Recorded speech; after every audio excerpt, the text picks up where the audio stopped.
የዚህን ድራማ የመጀመሪያውን ክፍል ያላያችሁት ካላችሁ የቪዲዮውን ሊንክ በኮሜንት ስፍራ አስቀምጠንላችኋል። በትምህርት ቤት ውስጥ ላሉ ተማሪዎች በሙሉ በሶሻል ሚዲያቸው ላይ ኖቲፊኬሽን ደርሷቸው ከተመለከቱትም በኋላ የክፍሏ ተማሪዎችም ወዲያውኑ ዞሮ ደሄ ላይ ማፍጠጥ ይጀምራሉ። ደሄም ነገሩ ገርሟት ስልኳን በመክፈት ምን እንደተፈጠረ ለማየት ስትሞክር ባየችውም ነገር ትደነግጣለች። ምክንያቱም ደግሞ ትናንት ማታ እሷና ጂም በድብቅ ሲሳሳሙ የሚያሳየው ፎቶግራፍ በጠቅላላው በኮሌጅ የሶሻል ሚዲያ ግሩፖች ላይ ቫይራል ሆኖ ተለቋል። ይባስ ብሎ ደግሞ በፎቶ ላይ የደሄ ፊት ብቻ ሙሉ በሙሉ መታየቱ ነገሩ ደሄ ላይ ብቻ እንዲበረታ ያደረገው ሲሆን የጂም ፊት ግን ጨርሶ አይታይም ነበር። እሷን በተፈጠረው ነገር በመደንገጥና በማዘን ወዲያውኑ እያለቀሰች ከክፍሉ ሮጣ ትወጣለች። በሌላ በኩልም ፎቶግራፉን በማህበራዊ ሚዲያ ላይ የለቀቀው ጃን የተማሪዎቹን መደናገጥና የደሄን ስም መጥፋት እያየ ብቻውን ደስተኛ ሆኖ ሳለ በድንገትም ካይ በንዴት ወደ ቢሮ በመግባት የደሄን ፎቶዎች በሙሉ ከግሩፑ ላይ እንዲያጠፋው ይነግረዋል። ትናንት ማታ ደሄና ጂም ሲሳሳሙ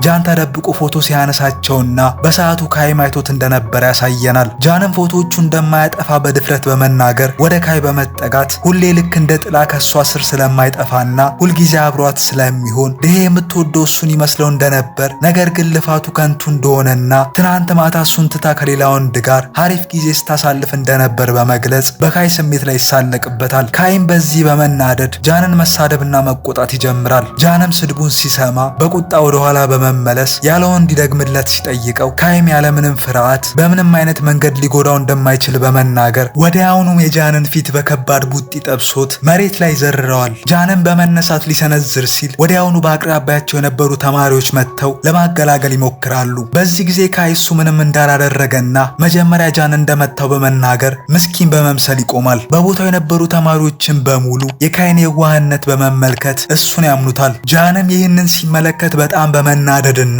በኃይል በመጮህ ያዙኝ ልቀቁኝ እያለ መንደፋደፍ ሲጀምር ተማሪዎችም ታግለው ከክፍሉ ያስወጡታል። ደሄም ተማሪዎቹ ሲጮህና ሲጋፉ አይታ በፍጥነት ደረጃውን ስትወርድ ካይ ለሷ ክብርና ስም ሲል ከጃን ጋር መደባደቡን ትመለከታለች።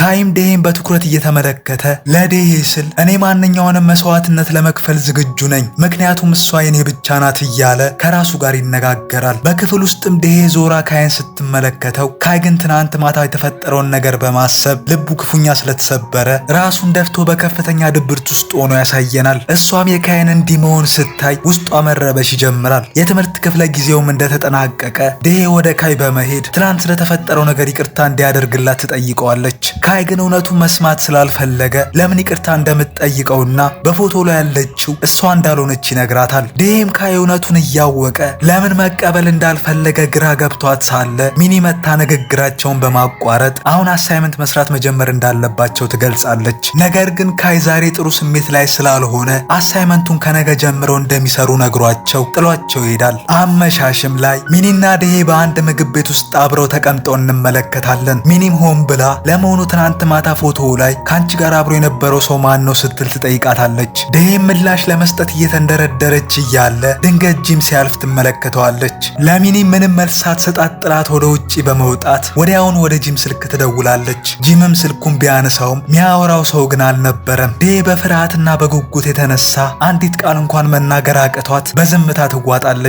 ጂምም በድንገት ወደ ኋላ ሲዞር ፍቅሩን ደሄን ፊት ለፊቱ ቆማ ይመለከታታል። ሁለቱም ለአፍታ ዓለማቸውን ረስተው ፍጹም በትኩረት አይን ላይን እየተያዩ ልክ በዚህ ቅጽበት ታሪኩ ወደ ድሮ የትምህርት ቤት ትዝታ ይወስደናል። ያኔ ጂም ደሄ ከፊት ለፊቱ ስትመጣ አይቶ ሊያወራት በእጅጉ ይቋምጥ የነበረ ቢሆንም ነገር ግን ሁልጊዜ በነገሮች ጂምን የሚያጨናንቀውና በተገኘበት ቦታ ሁሉ ብቻውን 10 ሰው የሚሆነው ቦንግጁ በመሃል እየገባ ስለሚረብሸው ደሄ እንደ ሁልጊዜውም መንገዷን ቀይራ ጥላው ትሄድ ነበር። ወደ አሁኑ እይታም ሲመለስ ደሄ ከእናቷ ፈቃድ ውጪ ረጅም ሰዓት ውጪ ስለቆየች እየሮጠችና እየተደበቀች ወደ ክፍሏ በፍጥነት ትገባለች። ጂምም የደሄ ነገር አሳስቦት ስለነበር እንዴት እንደሆነችና እቤት መድረሷን አለመድረሷን በተደጋጋሚ በመልእክት እየጠየቃት ነበር። እሷ መልእክቶቹን ስትመለከት ውስጧ በደስታ ይሞላል። ከዚህ ሰዓትም ጀምሮ ሁለቱም በግልጽ መልእክት መላላክና ማውራት ይጀምራሉ።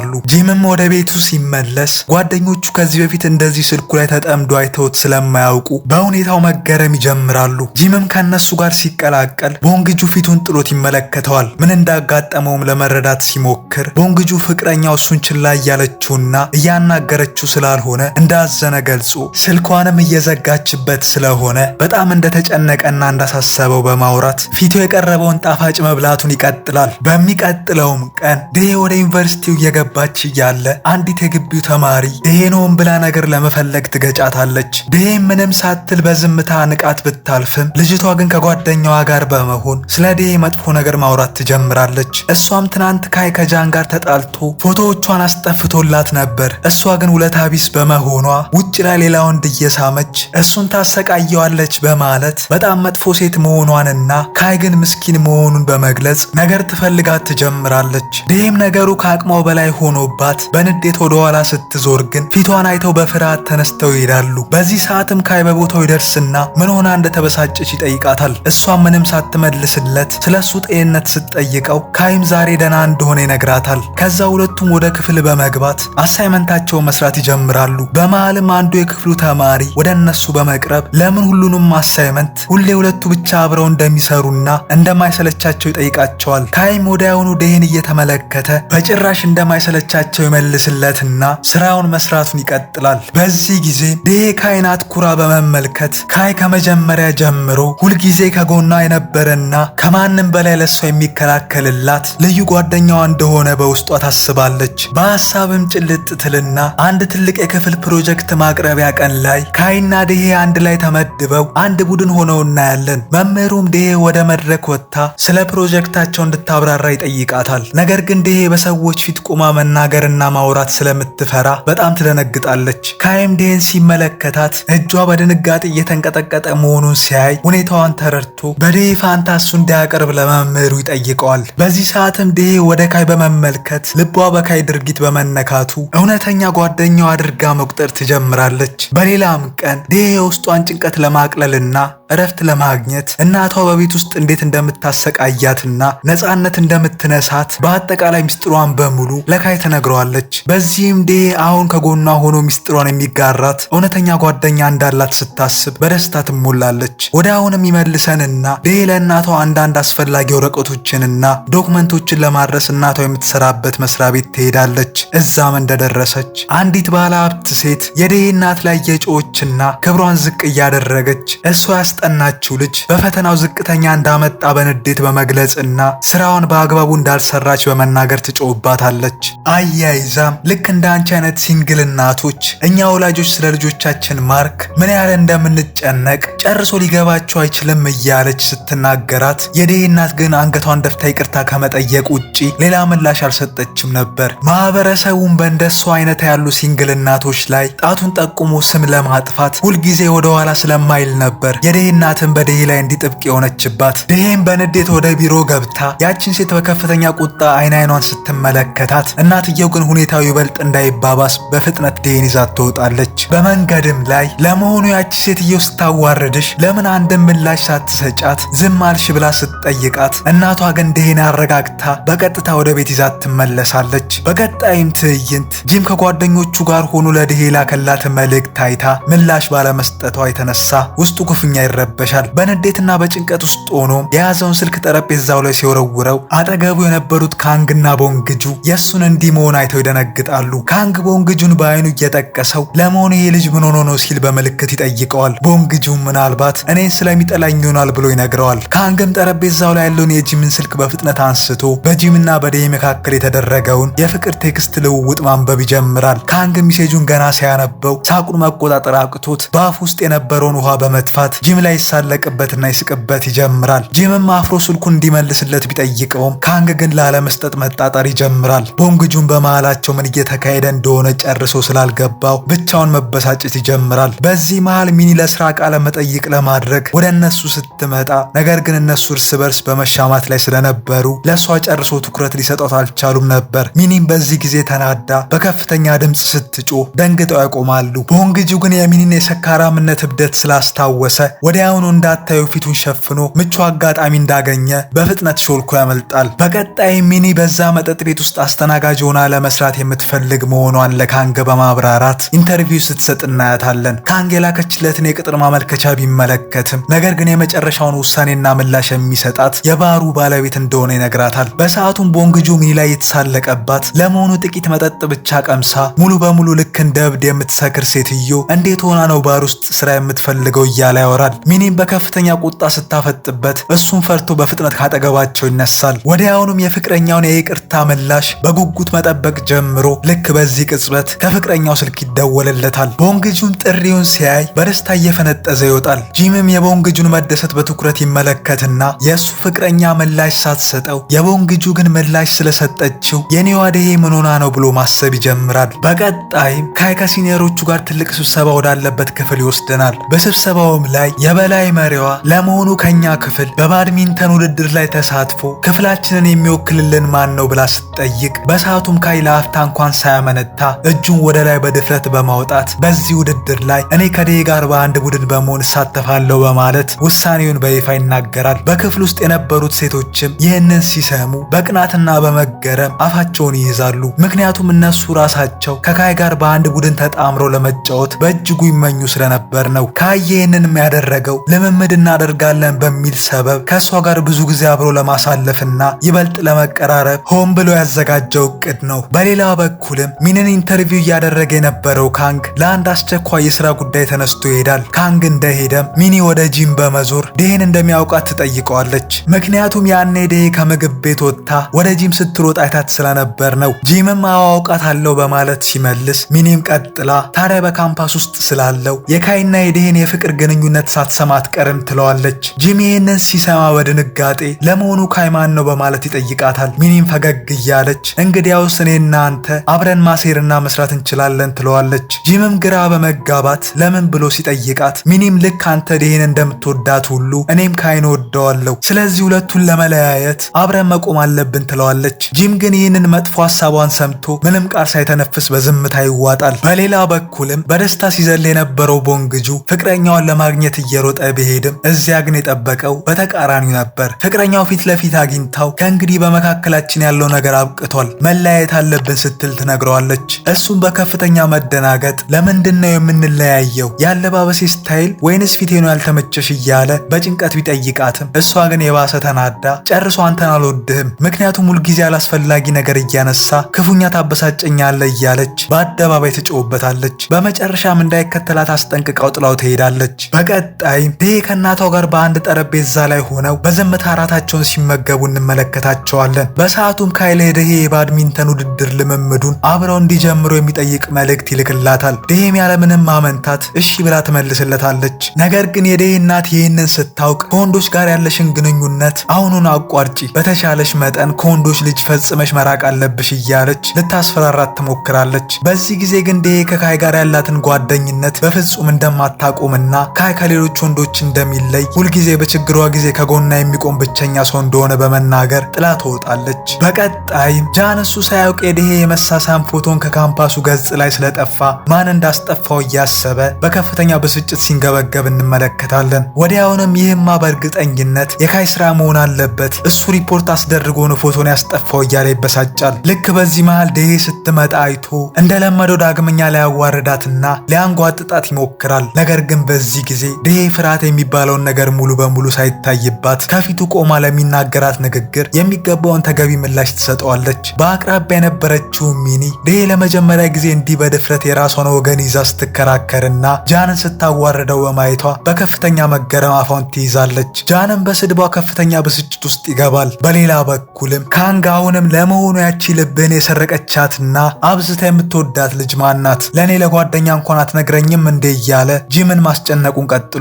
ጂምም ነገሩን ለመደበቅ እየሞከረ እሱ እንዳሰበው ሳይሆን አሁን ላይ ምንም ነገር ሊነግረው ስለማይችል እንደሆነ ያስረዳዋል። በሰዓቱም ቦንግጁ ለካንግ በመደወል የደረሰበትን የመለያየት ሐዘን ለሁለቱ የልብ ጓደኞቹ በመግለጽ አያይዞ ወደ አንድ በርገር ቤት እንዲመጡ ይጠይቃቸዋል። በዚህም ሰዓት ድንገት ሚኒን እዚያው ምግብ ቤት ውስጥ አግኝቷት እልሁንም ለማወጣት የሰበረችበትን ስልክ ከፊት ለፊቷ ያስቀምጥና የሰበርሽው አንቺ ስለሆንሽ ስልኬን አሰሪልኝ እያለ ይነዘንዛታል። ሚኒ ግን የቦንግጁን ጩኸት ቅንጣት ያህል ከቁም ነገር ሳትወስደው በዝምታ ጥላው ትወጣለች። ቦንግጁ በዚህ ንቀቷ ይበልጥ ይናደድ ይጀምራል። በሌላ በኩልም ዴሄ ከካይ ጋር በመሆን የባድሚንተን ውድድር ልምምዳቸውን በከፍተኛ ሁኔታ ሲያደርጉ እንመለከታለን። ካይም ነገሮቹ እንዳቀደው እየሄዱ በመሆኑ በደስታ ይሞላል። በልምምዱ ረፍት ሰዓት ላይም ዴሄ ለጂም ስለ ባድሚንተን ውድድሩ ትነግረውና መጥቶ ጨዋታው እንዲያይ በጉጉት ትጋብዘዋለች። ካይም በመምጣት ከዴሄ አጠገብ ቁጭ ይልና አይን አይኗን እየተመለከተ ይህንን ውድድር ካሸነፍን ከኔ ጋር አብረን ዘና ለማለትና ወተን ለመናፈስ ቃል ግቢልኝ ሲላት እሷም ትስማማለች። ከጥቂት ቀናትም በኋላ በመጨረሻም ያ ተጠባቂው የባድሚንተን ውድድር ቀን ይደርሳል። ነገር ግን ጨዋታው እንደተጀመረ ካይ ሁሉንም ኳሶች እሱ ብቻውን መምታት ይጀምራል። ዴሄን ሊያጫውታት ቀርቶ ኳሱን እንኳን እንድትነካደል ባለመስጠት ሁሉንም ኳሶች እያሳደደ እሱ ራሱ እየመታና ነጥብ እያስቆጠረ ነበር። በዚህም አሸንፈው ወደ ቀጣይኛ ዙር ይሸጋገራሉ። ጂምም ወደ ስታዲየሙ መጥቶ የዴሄን ጨዋታ እየተመለከተ ሲሆን አጠገቡ የነበሩት ተማሪዎችም ለመሆኑ ይሄ ካይ የሚባለው ልጅ ሁሉንም ኳስ እሱ ብቻውን የሚመታው ለምንድን ነው? ዴሄንስ ለምን ጨርሶ አያጫውታትም? እያሉ በሁኔታው ተገርመው ሲያወሩ በመሃልም አንድ ሌላ ተማሪ ጣልቃ ይገባና ነገሩ እኮ ግልጽ ነው፣ ካይ ሁሉንም ኳስ እሱ ብቻውን የሚመታው የገዛ ልዕልቱን ከጉዳት ለመጠበቅ ሲል ነው በማለት ይናገራል። ይህንን ንግግር ሲያደምጥ የነበረው ጂምም በቅናት መንገብገብ ይጀምራል። በሰዓቱም በውድድሩ ላይ ስትጫወት የነበረች አንዲት እንስት አጋሯ ድንገት በጠና ታሞ ከጨዋታው ስለወጣ ብቻዋን ቀርታ ባለችበት ሰዓት ድንገት ጂምን ትመለከተዋለች። ጂምም የክፍሏ ተማሪ ስለነበር በፍጥነት ሄዳ አጠገቡ በመቀመጥ የካይን ችሎታ እየተመለከተች በቃ አሁንማ የኛ ክፍል ሊያሸንፍ አይችልም ትለዋለች። ጂምም ነገሩ ገርሞት ለምን እንደማያሸንፉ ሲጠይቃት እሷም ተስፋ በቆረጠ ድምፅ አንደኛ የኔ አጋር ታሞ ሄዷል፣ ሁለተኛ ደግሞ የተቃራኒ ቡድናችን ተጫዋቹ ካይ ነው፣ ካይ ደግሞ አንድም ቀን ተሸንፎ የማያውቅ ፕሮፌሽናል ተጫዋች ነው ስትል የካይን ገናናነት ትመሰክራለች። ይህንን የሰማው ጂምም ጀግና የተባለው ካይ ፕሮፌሽናል ተጫዋች ነው ለካ በማለት ያብሰለስላል። እሷም ጂምን እባክህ የኔ አጋር ሁን ብላ ገና ለመጠየቅ ስትንደረደር እሱም ቀድሟት አጋሯ እንደሚሆን በመግለጽ ፈጣን ፍቃዱን ይሰጣታል። ምክንያቱም ጂም ለዴሄ እሱም ቢሆን ከማንም በታች እንዳልሆነና ካይንም በዝረራ ማሸነፍ እንደሚችል በይፋ ለማሳየት ፈልጎ ስለነበር ነው። ሁሉንም ጨዋታዎች ብቻውን ሲመታ የነበረውም ካይ ያንን ዙር በታላቅ ድል ካጠናቀቀ በኋላ ወደ ዴሄ በመዞር በጣም በሚያምር ሁኔታ ተጫውተሻል ይላታል። ዴሄ ግን በካይ ራስ ወዳድነት ተናዳ ስለነበር ጨዋታውን የተጫወተው እሱ ብቻ እንደሆነ ገልጻለት በከፍተኛ ቁጣ ሜዳውን ጥላ ትወጣለች። ወደ መጸዳጃ ቤት ስትሄድም ሚኒ ተከትላት ትገባና ለመሆኑ ይሄ ካይ ምን ሆኖ ነው አንቺን ጨርሶ እንዳትጫወች የሚያደርግሽ? እንዲህ ማድረጉ ስህተት መሆኑን አያውቅም እንዴ በማለት ትጠይቃታለች። ዴሄ ግን ምንም ቃል ሳትናገር በዝምታ ከመጸዳጃ ቤቱ ልትወጣ ስትል ሁለት እንስቶችም መጥተው እሷ ምንም ነገር ሳታደርግ ሁሉንም ስራ የሚጨርስላትን ካይን የመሰለ አጋር በማግኘቷ እጅግ በጣም እድለኛ እንደሆነች እየገለጹ ሙድ ይይዙባታል። ዴሄም ይህንን ስትሰማ በጣም ትናደዳለች። ምክንያቱም እሷ ራሷ በጣም ጎበዝ ተጫዋች ሆኗ ሳለ ሰዎች ምንም እንደማትችል አድርገው መቁጠራቸው ፍጹም አልተመቻትም ነበር። ወደ ጨዋታውም ሲመለሱ ካይም የመጨረሻው የፍጻሜ ዙር መሆኑን ይነግራትና እሷም እሺ ትለዋለች። ነገር ግን ልክ ጨዋታው ሊጀመር ሲል ከፊት ለፊቷም ጂም ተቃራኒ ቡድን ሆኖ ቆሞ ስታየው በከፍተኛ ድንጋጤ ደርቃ ትቀራለች። ጂምም በትኩረትና በፈገግታ ሲመለከታት ካይም ወዲያውኑ የሁለቱን ነገር ያስተውላል። በመጨረሻም ተጠባቂው ጨዋታ ጀምሮ በዚህ ጊዜ ጂም ሆን ብሎ ኳሶቹን ወደ ዴሄ አቅጣጫ በመምታት እሷ እንድትጫወት ለማድረግ ከፍተኛ ጥረት ያደርጋል። ነገር ግን ካይ ጂም የላካቸውን ኳሶች በሙሉ በመሃል እየገባ እሱ ራሱ መመለሱን ተያይዞታል። ይባስ ብሎ ዴሄን ወደ ኋላ እየገፋት አንቺ ዝም ብለሽ ከጀርባዬ ቁሚ ሲላት ዴሄን በዚህ ጊዜ ሙሉ በሙሉ ገንፍላ የያዘችውን መሬት ላይ በመወርወር ሁለታችንም እኮ የዚህ ቡድን አጋሮች ነን፣ ስለዚህ ለኔም እድል ብትሰጠኝ መልካም ይመስለኛል በማለት ካይን ስትናገረው ካይም የዴሄን ቁጣ አይቶ በዝምታ ይዋጣል። ጨዋታውም ቀጥሎ ጂም እንደገና በኃይለኛው ወደ ዴሄ አቅጣጫ ሲመታ ዴሄ በዚህ ጊዜ የውስጥ እልዋን በሙሉ አውጥታ ኃይልና ብቃት በተሞላበት መልኩ ኳሱን ስትመታው በሚያስገርም ሁኔታ አስቆጥራ እላስጨራሹም ጨዋታ በነ ዴሄ ድል ይጠናቀቃል። ደጋፊዎችም በደስታ እየጮሁ ግቢውን ያቀልጡታል። ጂምም ዴሄ ዳግመኛ በደስታ ስትፈነጥዝና ፈገግ ስትል በማየቱ ውስጡ በሐሴት ይሞላል። እሷም በተመሳሳይ መልኩ ወደ ጂም በትኩረት እየተመለከተች በደስታ ፈገግ ትላለች። ሁሉም ተማሪዎች በቡድኑ ማሸነፍ ተደስተው የዴሄን አስገራሚ ብቃት በእጅጉ ያደንቃሉ። ዴሄም ወደ ሚኒ ስትሄድ ሚኒም በጣም በሚያምር ሁኔታ እንደተጫወተች ስትነግራት ዴሄ ግን በቁጭት አው ግን የተጫወትኩት ያችን አንዲት ኳስ ብቻ ነው፣ እኔ ለዚህ ውድድር እጅግ በጣም ብዙ ልምምድ አድርጌ እያለ ነገር ግን እንደ እውነተኛ የቡድን አጋር እንኳን አልተቆጠርኩም እያለች የውስጧን ቅሬታ ትተነፍሳለች።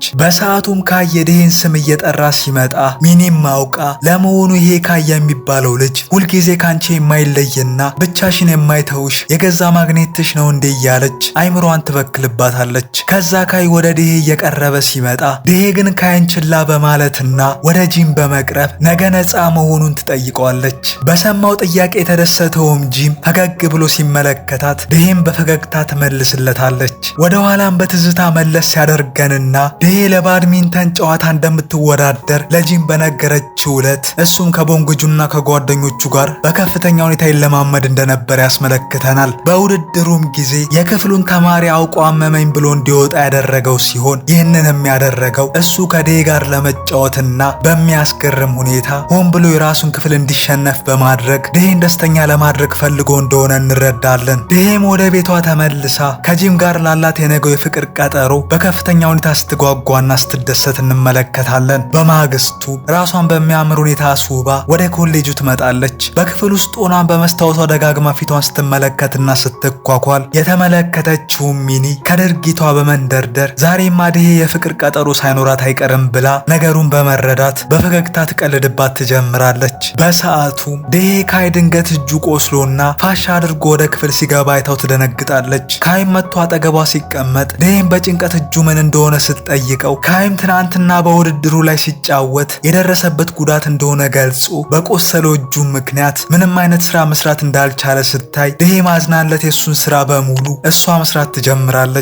ስራ ላይ ሆኖም ሳለ በዴሄ ላፕቶፕ ላይ ምሳ ሰዓት እንገናኝ የሚል ድንገተኛ መልእክት ከጂም ደርሷት ካይም ይህንን መልእክት ሲያነብ በከፍተኛ ቅናት እየተንገበገበ በልቡም ቆይ በመካከላችን እንዲህ አይነት ትልቅ ክፍተት መቼ ተፈጠረ? እኔ ሳላውቅስ እንዴት ይህንን ያህል ተቀራረቡ? እያለ ከራሱ ጋር ይነጋገራል። ቀጠሮዋን ለማበላሸትም ሲል ዛሬ በምሳ ሰዓት ላይ እጅግ በጣም ልዩ የሆነ የቡድን ስብሰባ እንዳለና በስብሰባውም ላይ ደግሞ እያንዳንዱ የቡድን አባል መገኘቱ ፍጹም ግዴታ እንደሆነ በመግለጽ ዴሄ ላይ ወጥመድ ይዘረጋባታል። እሷም ይህንን ስትሰማ ትደነግጣለች። ምክንያቱም ይህን ያህል የጓጓችለትን ጂምን ልታገኘው የምችለው በዚህ በምሳ ሰዓት ብቻ ስለነበር ነው። ቢሆንም ግን ምንም አማራጭ ስላልነበራት በመጨረሻም ወደ ስብሰባው ለመሄድ ትስማማለች። ካይም ይህንን ተንኮል የሰራው ዴሄ ከጂም ጋር እንዳትገናኝ መንገዱን ለመዝጋት ነው። በሌላ በኩል ግን ጂም ከዴሄ ጋር ለሚያደርገው የፍቅር ቀጠሮ እጅግ በጣም ጓጉቶ ስለነበር የሚያምር ልብስ ለመግዛት ገበያ ውስጥ ሽመታ ላይ ነበር።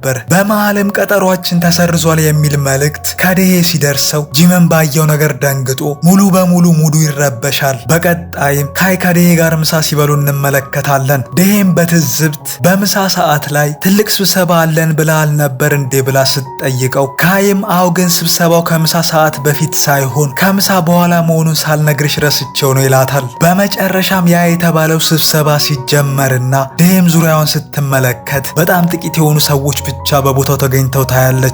ይህም ማለት የዛሬው ስብሰባ ያን ያህል አስፈላጊነት የሌለው እንደነበር ተረድታ በካይ ተንኮልና ውሸት ተናዳ በከፍተኛ ቁጣ ከክፍሉ እየተጣደፈች ትወጣለች። ካይም ከጀርባዋ እየጠራትና እየሮጠ ሲመጣ እሷም ለምን እንዲህ አይነት የማይረባ ውሸት እንደዋሻት በመጠየቅ ስታፋጥጠው ካይም ከተወሰነ ዝምታ በኋላ እሱ ሙሉ ትኩረቷን ትምህርቷ ላይ ብቻ እንድታደርግ ስለሚፈልግ እንደሆነ ይገልጽላታል። እጇንም በመያዝ ወደ ስብሰባው እንድትመለስ ሊወስዳት ሲሞክር ዴሄ ግን አስለቅቃው እሱ መሄድ እንደሚችልና እሷ መሄድ እንደማትፈልግ ገልጻ በከፍተኛ ቁጣ ጥላው ትሄዳለች።